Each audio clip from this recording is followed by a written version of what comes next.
Hi guys, I'm Leanne Little and I'm Owl About Stories. I read them, write them, watch them, anything with a story. I love it. I especially love sharing them with other people and reading to other people. So what better way is there than to start with the classics? They are classics for a reason, right? They are fantastic. Don't forget to hit up all those fancy buttons, like, subscribe, follow, share, whatever you need to do. But most importantly, don't be afraid to reach out. I would love to connect with you. So don't forget to leave any comments, or you can even head over to my website, leannelittle.com, to message me directly. Today, I am reading Chapter 8 from the Count of Monte Cristo. We left off in Chapter 7 with Edmond finishing a meeting with de Villefort, who is a magistrate, a lawyer, for the King of France. Unfortunately, Villefort has discovered the letter that Edmond was supposed to deliver to Paris. Now, this letter is really incriminating, mostly because of what it contains, which at this point, the book doesn't discuss. However, what we do know at this point is that the letter is addressed to Villefort's father, who is known to be a Bonapartist. And at this point in history, that is a bad, bad, bad thing. So again, now we are going to continue with Chapter 8 of the Count of Monte Cristo. Chapter 8, the Chateau d'If. The commissary of police, as he traversed the antechamber, made a sign to two gendarmes who placed themselves one on Dantès' right and the other on his left. A door that communicated with the Palais de Justice was opened, and they went through a long range of gloomy corridors, whose appearance might have made even the boldest shudder. The Palais de Justice communicated with the prison, a somber edifice that from its grated windows looked on the clock tower of the Écoles. After numberless windings, Dantès saw a door with an iron wicket. The commissary took up an iron mallet and knocked thrice, every blow seeming to Dantès as if struck on his heart. The door opened. The two gendarmes gently pushed him forward, and the door closed with a loud sound behind him. The air he inhaled was no longer pure, but thick and mephitic. He was in prison. He was conducted to a tolerably neat chamber, but grated and barred, and its appearance, therefore, did not greatly alarm him. Besides, the words of Villefort, who seemed to interest himself so much, resounded still in his ears like a promise of freedom. It was 4 o'clock when Dantès was placed in this chamber. It was, as we have said, the 1st of March, and the prisoner was soon buried in darkness. The obscurity augmented the acuteness of his hearing. At the slightest sound, he rose and hastened to the door, convinced they were about to liberate him. But the sound died away, and Dantès sank again into his seat. At last, about 10 o'clock, just as Dantès began to despair, steps were heard in the corridor. A key was turned in the lock. The bolts creaked. The massy oaken door flew open, and a flood of light from 2 torches pervaded the apartment. By torchlight, Dantès saw the glittering sabers and carbines of 4 gendarmes. He had advanced at first, but stopped at the sight of this display of force. "Are you come to fetch me?" asked he. "Yes," replied a gendarme. "By the order of the deputy procureur?" "I believe so." The conviction that they came from Monsieur de Villefort relieved all Dantès' apprehensions. He advanced calmly and placed himself in the center of the escort. A carriage waited at the door. The coachman was on the box, and a police officer sat beside him. "Is this carriage for me?" said Dantès. "It is for you," replied a gendarme. Dantès was about to speak, but feeling himself urged forward, and having neither the power nor the intention to resist, he mounted the steps and was in an instant seated between 2 gendarmes. The 2 others took their places opposite, and the carriage rolled heavily over the stones. The prisoner glanced at the windows. They were grated. He had changed his prison for another that was conveying him he knew not whither. Through the grating, however, Dantès saw that they were passing through the Rue Caisserie, and by the Rue Saint-Laurent and the Rue Thérèse to the quay. Soon he saw the lights of La Consigne. The carriage stopped. The officer descended, approached the guardhouse. A dozen soldiers came out and formed themselves in order. Dantès saw the reflection of their muskets by the light of the lamps on the quay. "Can all this force be summoned on my account?" thought he. The officer opened the door, which was locked, and, without speaking a word, answered Dantès' question, for he saw between the ranks of the soldiers a passage formed from the carriage to the port. The two gendarmes who were opposite him descended first. Then he was ordered to alight, and the gendarmes on each side of him followed his example. They advanced towards a boat which a custom-house officer held by a chain near the quay. The soldiers looked at Dantès with an air of stupid curiosity. In an instant he was placed in the stern sheets of the boat, between the gendarmes, while the officer stationed himself at the bow. A shove sent the boat adrift, and 4 sturdy oarsmen impelled it rapidly towards the pilon. At a shout from the boat, the chain that closes the mouth of the port was lowered, and in a second they were, as Dantès knew, in the Frioul and outside the inner harbor. The prisoner's first feeling was of joy at again breathing the pure air, for air is freedom. But he soon sighed, for he passed before La Reserve, where he had that morning been so happy, and now through the open windows came the laughter and revelry of a ball. Dantès folded his hands, raised his eyes to heaven, and prayed fervently. The boat continued her voyage. They had passed the Tête de Mort and were now off the Anse du Pharo and about to double the battery. This maneuver was incomprehensible to Dantès. "Whither are you taking me?" he asked. "You will soon know. But still—" "We are forbidden to give you any explanation." Dantès, trained in discipline, knew that nothing would be more absurd than to question subordinates who were forbidden to reply. So he remained silent. The most vague and wild thoughts passed through his mind. The boat they were in could not make a long voyage. There was no vessel at anchor outside the harbor. He thought, perhaps, they were going to leave him on some distant point. He was not bound, nor had they made any attempt to handcuff him. This seemed a good augury. Besides, had not the deputy who had been so kind to him told him that, provided he did not pronounce the dreaded name of Noirtier, he had nothing to apprehend? Had not Villefort in his presence destroyed the fatal letter, the only proof against him? He waited silently, striving to pierce through the darkness. They had left the Ile Ratonneau, where the lighthouse stood on the right, and were now opposite the Point de Catalan. It seemed to the prisoner that he could distinguish a feminine form on the beach, for it was there Mercédès dwelt. How was it that a presentiment did not warn Mercédès her lover was within 300 yards of her? One light alone was visible, and Dantès saw that it came from Mercédès' chamber. Mercédès was the only one awake in the whole settlement. A loud cry could be heard by her. But pride restrained him, and he did not utter it. What would his guards think if they heard him shout like a madman? He remained silent, his eyes fixed upon the light. The boat went on, but the prisoner thought only of Mercédès. An intervening elevation of land hid the light. Dantès turned and perceived that they had gone out to sea. While he had been absorbed in thought, they had shipped their oars and hoisted sail. The boat was now moving with the wind. In spite of his repugnance to address the guards, Dantès turned to the nearest gendarme, and taking his hand, "Comrade," said he, "I adjure you, as a Christian and a soldier, tell me where we are going. I am Captain Dantès, a loyal Frenchman thought accused of treason. Tell me where you are conducting me, and I promise you on my honor I will submit to my fate." The gendarme looked irresolutely at his companion, who returned for an answer a sign that said, "I see no great harm in telling him now." And the gendarme replied, "You are a native of Marseille and a sailor, and yet you do not know where we are going?" "On my honor, I have no idea." "Have you no idea whatsoever?" "None at all." "That is impossible." "I swear to you it's true. Tell me, I entreat."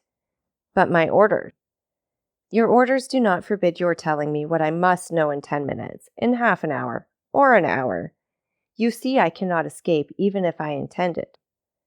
Unless you are blind or have never been outside the harbor, you must know. I do not.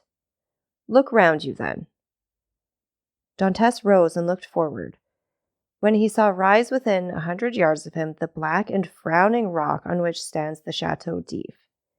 This gloomy fortress, which has for more than 300 years furnished food for so many wild legends, seemed to Dantes like a scaffold to a malefactor. "The Chateau d'If?" cried he. "What are we going there for?" The gendarme smiled. "I am not going there to be imprisoned," said Dantes. "It is only used for political prisoners. I have committed no crime. Are there any magistrates or judges at the Chateau d'If?" "There are only," said the gendarme, "a governor, a garrison, turnkeys, and good thick walls.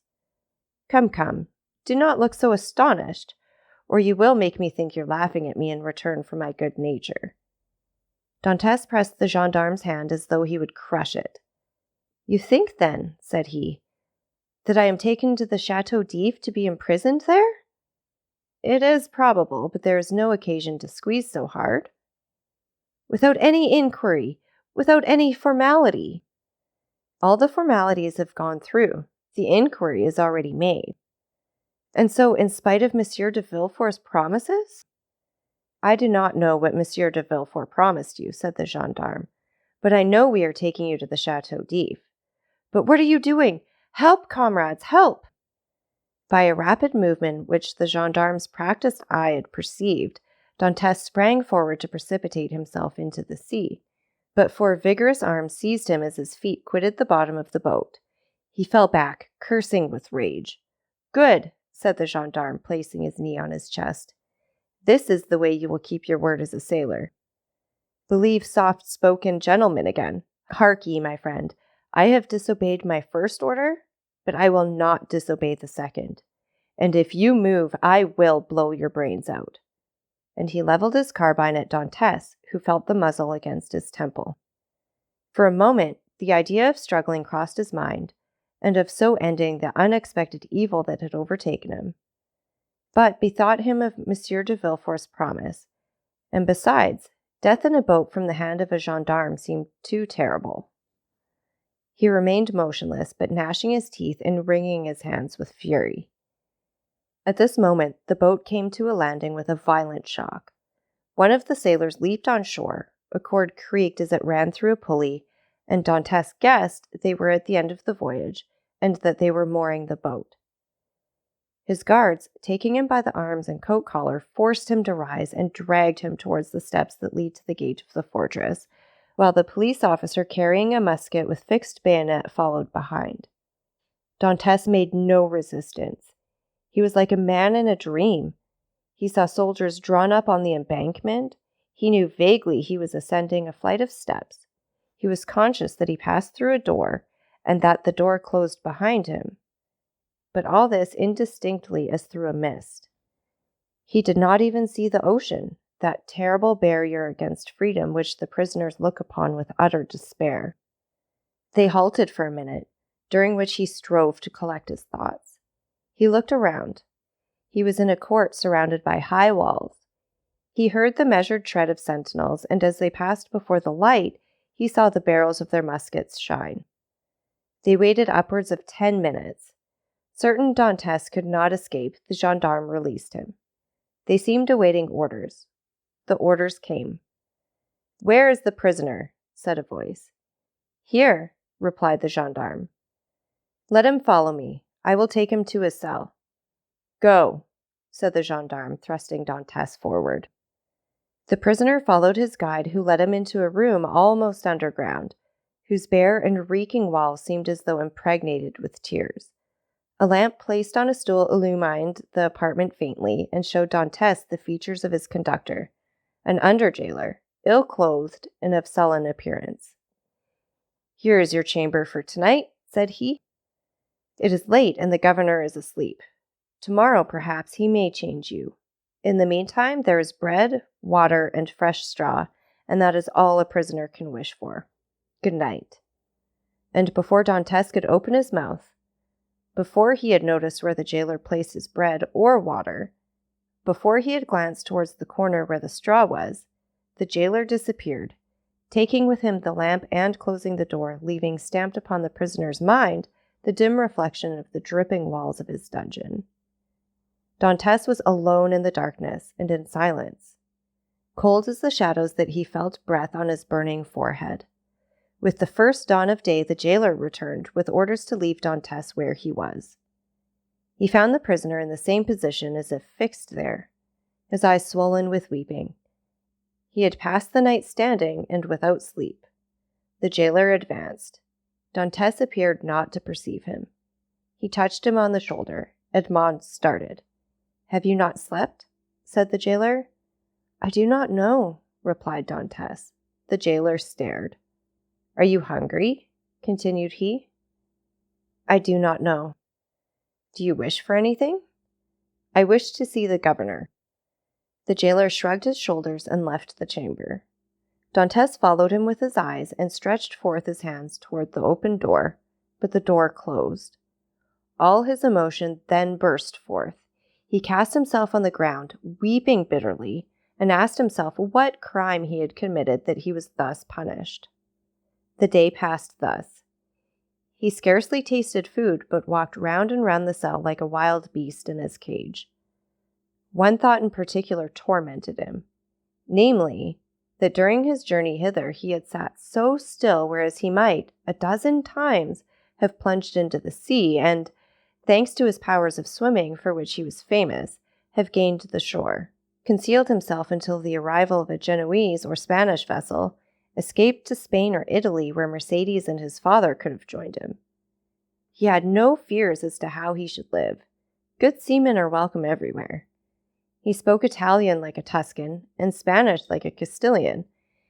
He would have been free and happy with Mercedes and his father, whereas now he was confined in the Chateau d'If, that impregnable fortress, ignorant of the future destiny of his father and Mercedes. And all this because he had trusted to Villefort's promise. The thought was maddening, and Dantes threw himself furiously down on his straw. The next morning, at the same hour, the jailer came again. "Well," said the jailer, "are you more reasonable today?" Dantes made no reply. "Come, cheer up. Is there anything I can do for you?" "I wish to see the governor." "I have already told you it was impossible." "Why so?" "Because it is against prison rules, and prisoners must not even ask for it." "What is allowed then?" "Better fare, if you pay for it, books, and leave to walk about." "I do not want books. I am satisfied with my food, and do not care to walk about. But I wish to see the governor." "If you worry me by repeating the same thing, I will not bring you any more to eat." "Well then," said Edmond, "if you do not, I shall die of hunger. That is all."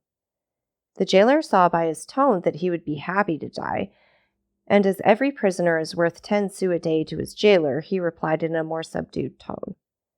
"What you ask is impossible. But if you are very well behaved, you will be allowed to walk about, and some day you will meet the governor, and if he chooses to reply, that is his affair." "But," asked Dantes, "how long shall I have to wait?" A month? 6 months? A year?" "It is too long a time. I wish to see him at once." "Ah," said the jailer, "do not always brood over what is impossible, or you will be mad in a fortnight." "You think so?" "Yes, we have an instance here. It was by always offering 1,000,000 francs to the governor for his liberty that an abbé became mad, who was in this chamber before you." "How long has he left it?" 2 years. "Was he liberated then?" "No, he was put in a dungeon." "Listen," said Dantes, "I am not an abbé. I am not mad. Perhaps I shall be, but at present, unfortunately, I'm not. I will make you another offer." "What is that?"